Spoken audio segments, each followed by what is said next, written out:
السلام علیکم۔ Motor cycle سواروں کے لیے آ گیا برا ٹائم۔ مار روڈ پر نو ہیلمٹ نو انٹری۔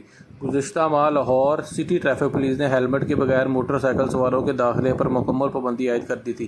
میڈیا سے گفتگو کرتے ہوئے C T O Lahore doctor Asjad Ahmed Malhi نے کہا کہ مار روڈ پر بغیر ہیلمٹ کے کسی بھی موٹر سائیکل سوار کو جانے کی اجازت نہیں ہوگی۔ خراب ورزی کی صورت میں بھاری جرمانہ ہوگا۔ ملہی نے زور دے کر کہا کہ انہوں نے مزید کہا کہ یہ ماڈل سٹیج ہے اور اگلے مرحلے میں اسے پورے شہر میں پھیلایا جائے گا۔ سی ٹی او نے مزید کہا کہ اس نئے قانون میں 100% تسلسل ہوگا اور اس پر مکمل عمل درآمد کو یقینی بنایا جائے گا۔ ملہی آج مہم کا آغاز کرنے مار روڈ پہنچ گئے۔ ٹریفک پولیس نے شہر میں ہیلمٹ کو لازمی بنانے کے لیے کئی منصوبے اور اقدامات شروع کیے ہیں۔ سالوں کے دوران زیادہ سے زیادہ بائیک چلانے والے ہیلمٹ پہن رہے ہیں، تاہم ابھی کافی تعداد میں جو نہیں کرتے۔ چند سال پہلے پولیس نے شہریوں کو ہیلمٹ خریدنے پر مجبور کرنے کے لیے نو ہیلمٹ نو پیٹرول پروجیکٹ کا آغاز کیا۔